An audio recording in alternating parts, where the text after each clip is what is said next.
Hello বন্ধুরা, তোমরা সবাই কেমন আছো? আজকের দিনটা অন্য দিনের মতন নয়, আজকে মহালয়া। তো প্রত্যেককে জানাই মহালয়ার অনেক অনেক ভালোবাসা ও অভিনন্দন। আজকে যে রীতি রয়েছে তোমাদেরকে আমি সেটাই দেখাবো, যে কি কি রীতি করা হয় ভোরবেলা উঠে মহালয়ার দিনে। তো আজ ভোরবেলা উঠে আমরা বেরিয়ে পড়েছি কলা কাটার উদ্দেশ্যে, যে এই কলা দিয়েই মায়ের পুজো হবে, যেটাকে বলে গোটা পুরো ষষ্ঠী থেকে বিজয় দশমী পর্যন্ত এই কলা দিয়েই পুজো হয়। তো প্রথমে আমরা এই কলা গাছকে পুজো করব কপাল দিয়ে, আমার ঠিক মনে নেই। তারপরে তেল সিঁদুর জল দিয়ে বরণ করে কলা গাছকে পূজিত হবে। এই দেখো আমরা সবাই এসছি।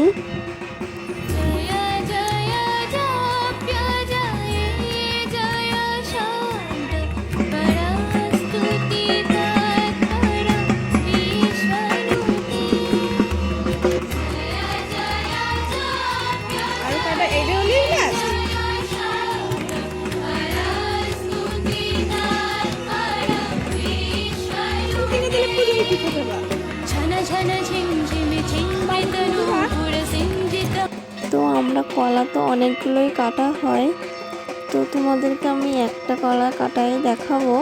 তো দেখো কলা গাছকে পুজো তো কেমন করা হয় সেটা দেখে নাও তোমরা।